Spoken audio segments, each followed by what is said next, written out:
Welcome,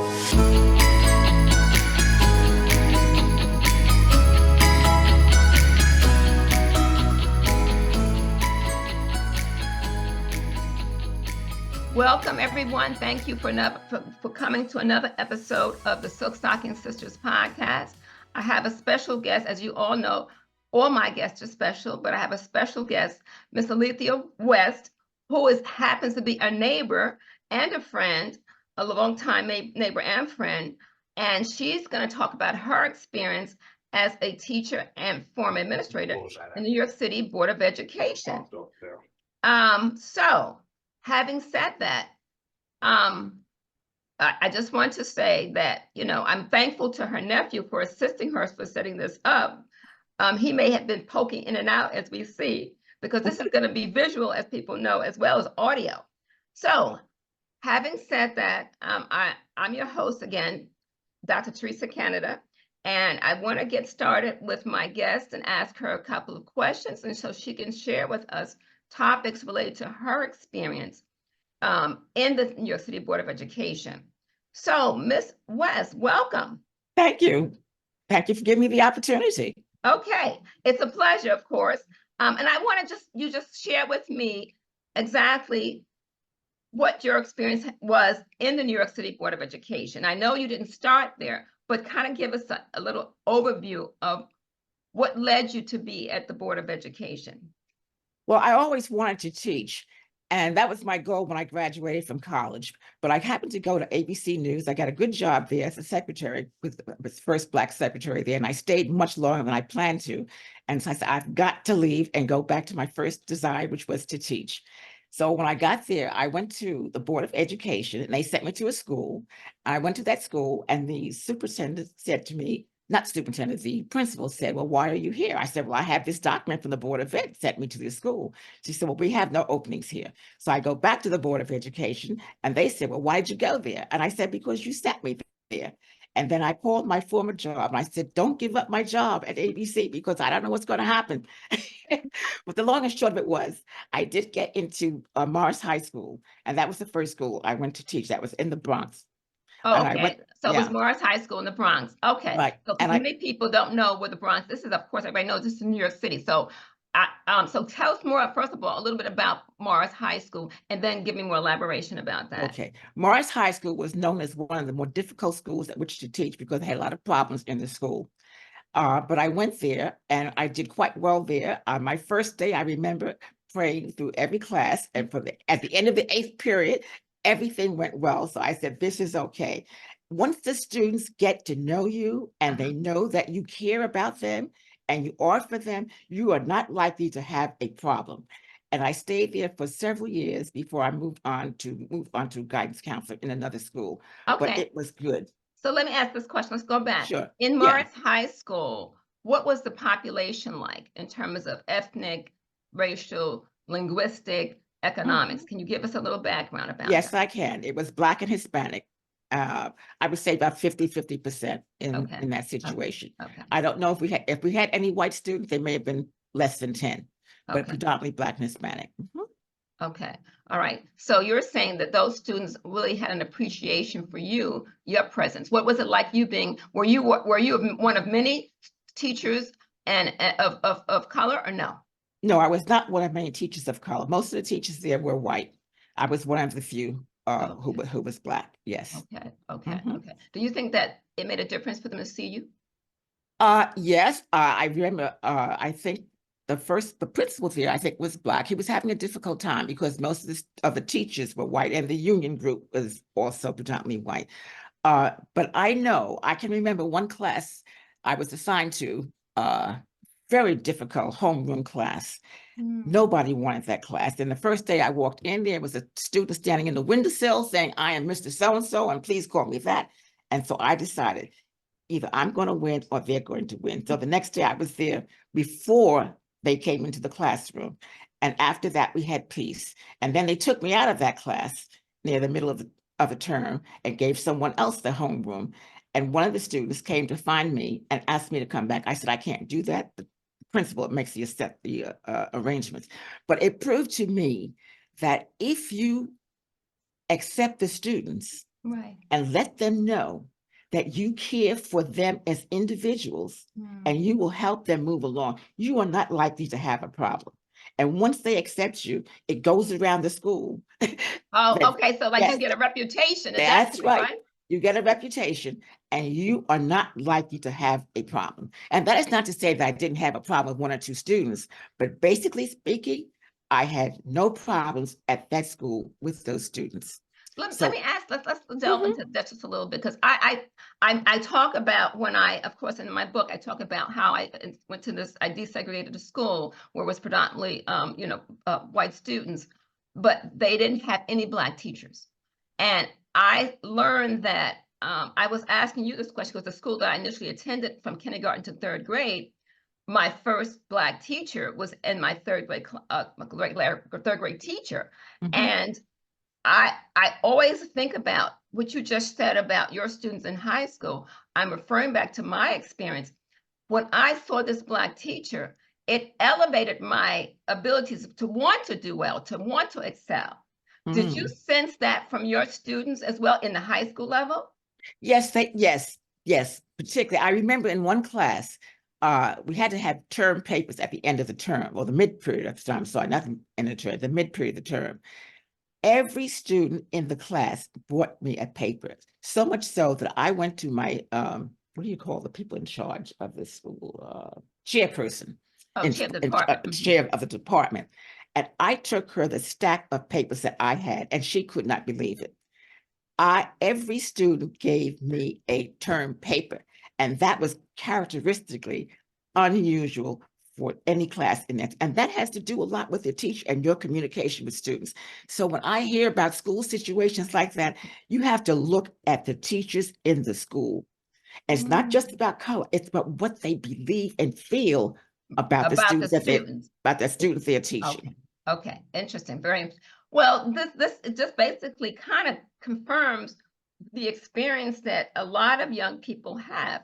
And it's not just having a student, a teacher of color per se, but also if you just mentioned what you just mentioned, if they believed in what the students can become or the ability to enhance their education, the students can determine that from how the teacher treats them. Is that correct? Exactly. Yeah, that's what I've been trying to say about how some students can succeed and how they're not able to succeed. And of course, it was helpful for me having the Black teacher because I was the first Black teacher I had was in third grade, and Mhm. it's like okay, fine. But then after that, you don't have as many, and then I'm thinking, what is it that allows a person to keep going? What is it that turns a student to be able to say, okay, I feel I can accomplish things? Do you think it's how you treat them or how you make them feel? Yes, absolutely. Absolutely. Okay. It's just you can have your friends. You relate to people by the way they treat you, the way they feel about you. So this is commonplace. This is just not in the school system, it is throughout our society. Okay. Thank you for sharing that information. That's good words of wisdom. Hopefully that my listeners will hear and pass that along. Mhm. I believe that's the case as well. So now having left the classroom, you then transition to administration. Tell us about Right. that transition to administration. Yes, that was interesting. I was when I got my principal's license, I went to my former principal and told him and asked him for guidance in that. And he said, "Oh, I have an opening at the Bronx Comprehensive Night High School. I think you'd be good for that." So I said, "Fine." I'd never thought of a night high school, but I tried it. And it was good until I found out at my first graduation of the students, the diplomas did not say Bronx Comprehensive Night High School. The diplomas had the name of another school. Okay. I can't think of the name of it. Okay. And so when I questioned him on that, he said, "Well, you don't have enough students in the school." So I believed him. Okay. It didn't make sense, but I believed him, but he was wrong. Okay. Well, let me pause there. Let me Uh-huh. ask this question. Why was there a school? Give us some background because you're the first person I'm interviewing that talks about who was ever administrator in the board. Give us some insight. What's the process of being able to become an administrator? as a whole, and then the process within the New York City Board of Education at that period of time. You have to have a license. So you have to take the test to get a license as the principal. Okay. Right. That's required. Otherwise, you cannot get the job. So you can have your master's degree, but you have to get, and you have to have a state certification, correct? Yes, correct. Okay. And then within New York City, you have to also take a test to become a principal within that system. Is that correct? I think so. It's been so long ago. I know that. Right. Because I know, yeah, I understand. Because see, I don't know if that's the case now, but when you were going through that process, that was part of the procedure. Now, my question now, having said that, what do you think? Do you think that deterred people from pursuing administration in the Board of Education because they had to take that test at the time to become an administrator? Possibly, possibly, possibly. Okay, Yeah. so I'm asking these questions of you to get some insight so people can think about the insight. Whereas in other states and other cities and other parts of the country, and we're talking about northern, then this is supposed to be a progressive state, quote unquote, mind you, New York State. You know what? Let me stop right here. I think it may not have been a special test, but you had to have certain school qualifications. You had to have a master's in Right. this or a master's in that's what it was. Right. Right. Right. Yes. Yeah. So that's what I'm Right. saying. You had to have a master's degree, Right. and you had to have a state certification. 'Cause Yes. I know I'm also I have a school district administrative license, so I had the master's degree, but you also have the state certification first, and then Right. within the state of New York, there are different cities and counties have their other regulations. But I do recall now. Now, correct me if I'm wrong. I this goes back a ways when I have a license to I have a license to teach in New York State. But for New York City, they required me to take a common branches test. That was a long time ago.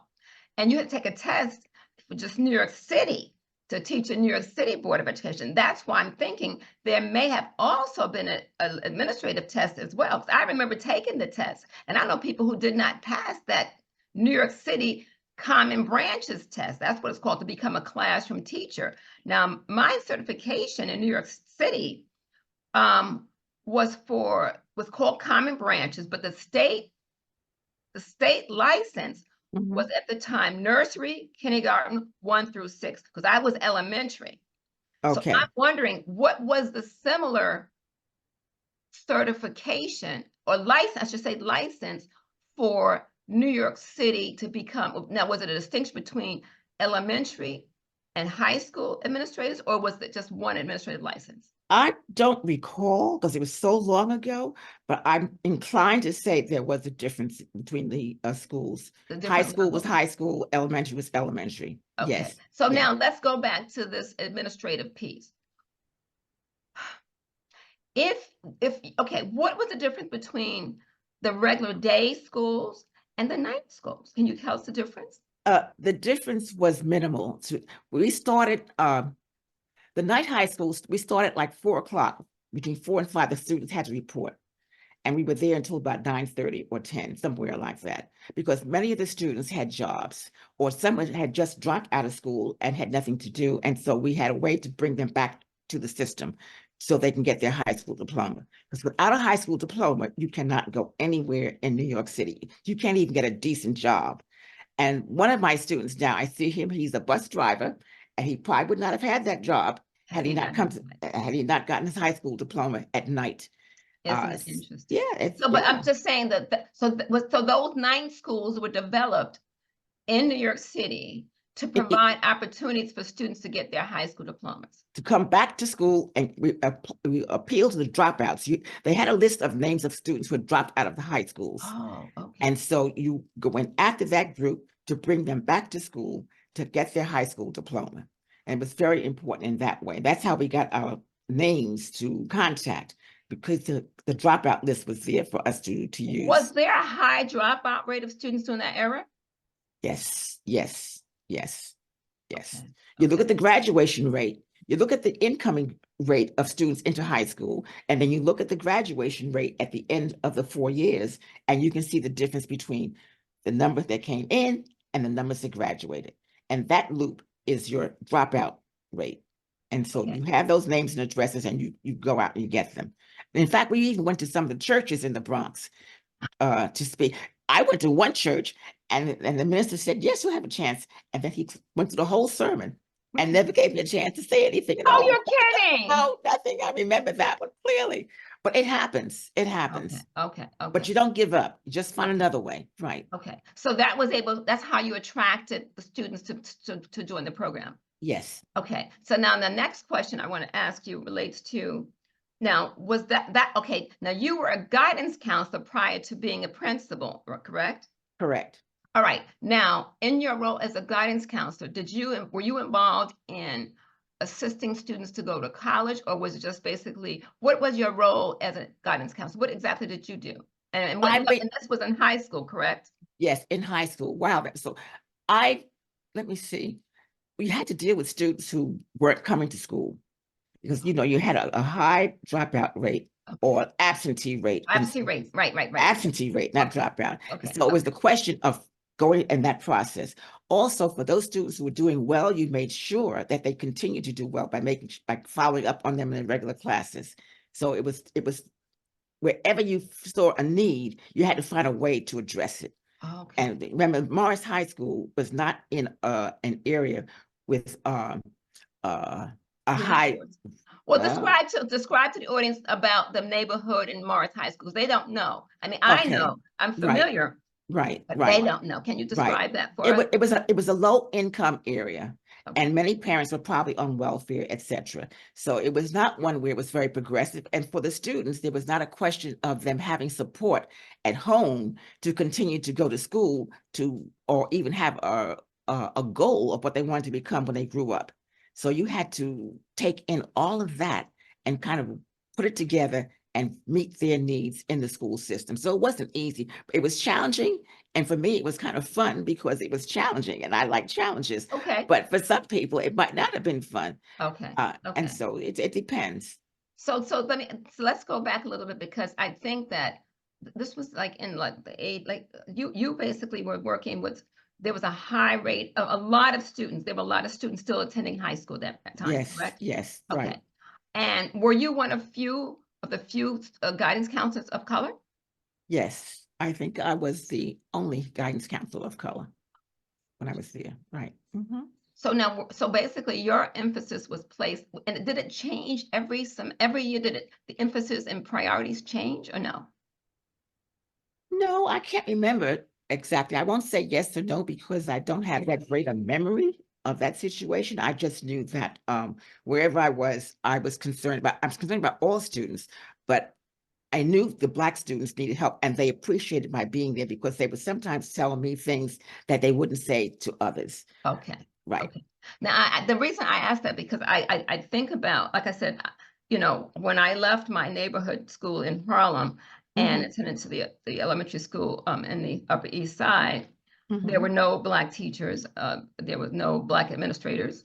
And then also the treatment. So fortunately, like I said, you worked in a setting where students had each other. I happened to have friends who we stayed together and we became close friends. That's what helped me to survive and thrive and get beyond that situation. What were some of the things that you think that you made a difference in the lives of the students that you impacted in Morris High School?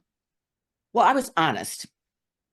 I was honest about myself and honest about what I saw in them. And I let them know that their communication with me stayed with me and was not going to be shared with others in the school. And I think that's what helps them to open up and say certain things. Okay. I remember having one student who came to me. She was dressed as though she were a boy. And at the end of the period, she came to me and she said, I just want you to know, I dress this way because I don't want to get gangbanged. And Oh, really? that is right. And I was stunned, but I Oh, let her know I was sorry that it was the way, but I accepted her as she was, and I would keep that to myself, and I would not share that with anybody because her survival depended on that. That's significant. that was very significant to me because I felt good that she felt that she could trust me Yes. and saying that. And so to me, the element of trust goes wherever I go. And that was important for those students. Yeah, yeah. I've never So forgotten that. do you think that they had many people in their lives who they could trust and could confide in and feel comfortable with? Did you think that was something they had on a regular basis or no? I wouldn't say not on a regular basis, because if it were on a regular basis, they wouldn't be in the situation that they were. Gotcha. Yeah, yeah, Sounds like a yeah, true teacher. Sounds like a true teacher. That's right. It would be what they were. right. Absolutely. It's been that's absolutely correct. So Mhm. now what did you what did you have high expectations for the students? Oh, And, always, always, always. and you felt they knew that. You shared it verbally and that you Yeah, felt they sensed that from you in terms of what you did? right. This brings to mind something I just remembered. In one of my classes, uh, I wrote on a student's paper, good paper, blah, blah, so on and so forth. And at the end of the period, he came to me, he said, no one ever complimented him before on anything that he had done. I was stunned. I can see him to this day, and he meant it. So I said, gosh, and he was a high This is high school. and this is This is high high, school. this is high school. So it gives me or gave me an indication that there's a lot going on here that some students aren't willing to share. But I have to let them know, whatever you do, as long as it's right, it's okay with me. If you're wrong, I'm going to let you know. Okay. Okay. Yeah, So they were able to confide as needed, but they also respected you. I think so. Mhm. Okay, that's the Yeah, other key. So yeah. I'm just saying, I'm just trying to kind of pull this all together because you really have shared with us the kind of experiences that, especially teachers and administrators of color have had in the North, because a lot of students and your experiences is unusual in a sense because you people would assume because it's in the northern part of the country, because the focus of my discussion is related to things that happen in the North and Midwest. Mhm. And students who've gone through processes of segregation and in the majority Black schools or majority white schools, and they start busing and they have integration. And the thing is, what you're sharing is that you would think that you would have plenty of Black and brown teachers and administrators especially in New York State. But Right. this is New York City on top of the largest city in the world. And your experience is just confirming to the audience that even in New York City, there was lacking in terms of Black and brown uh, administrators and teachers. Yeah, And that was a yeah. while ago. Right, right, right. And in an area that was predominantly Black. Yes, yes. Right. Okay. So that's the irony behind it. So if you think about the images these students see, and you've just already said they treated you in a different way in a sense because you were an anomaly in a school setting that they had been coming through from probably elementary and junior high school into high school. So finally they see someone they have a relationship with and they feel confident with. So my question to you is, how does that make you feel? Oh, it made me feel very good. It made me feel that I had helped them. That's the most important thing, that I was of help to them. Okay, so Yes. that's the bottom line. So Yeah. so you just wanted to make a difference in their life. Yeah. Yeah. Okay. Yeah. And Yeah. I think that's the key for any person who's a teacher or administrator. Do you want to make a difference in a young person's life? Because you don't know the direction they're going to take. That is Um, correct. and that's the kind of thing that we need to have more of. And people think now there's a situation. I said, but what we're going through now is very similar to what you went through in terms of the lack of teachers of colors and the trusting between the student and the teacher and the respect that goes with Hmm. it as well. Okay, Hmm. on both Hmm. sides. So I'm thankful for your participation and your sharing that story because I didn't even know all of this. And I know you. So I'm just saying it's amazing. And I'm glad you shared with us the kind of setting that high school was, where it was located, and the Hmm. population that where they lived. Hmm. So now did you have a sense why they might have dropped out now because of where the location where they lived? Do you think that made a difference? Well, dropping out, I can't answer that question because I really don't know for sure. But I think for sometimes they get turned off Okay, and they don't care right, and they drop out. right, right. Yeah. It's a lot of influences as well. Yeah. Okay. Yeah. Yeah. Well, just on a final note, is there anything else you want to share in terms of closing words about your experience and how it made a difference in your life? Well, yes, I think working there gave me a broader understanding of young people who come from an environments that are not typical as mine was, even though I came from a poor family. I had a family, a loving family. We went to school. We did have money to do this and to do that. But there's another group that was way below, and I just never knew it. I learned that when I started teaching. Okay. You see things, but when you get close to it and you talk to the individuals who are hurting, then you learn the real story. So it helped me to understand people. Excellent. Thank you. Mhm. Well, thank you, Miss Alethia West, for sharing your words of wisdom, your experience in the New York City public schools, high school specifically. And I really thank you for your time for today's discussion. With my pleasure. And thank you for inviting me. Okay, Okay. yes, and I will be Take in care. touch, of course. Of course, we'll be Okay. back in touch.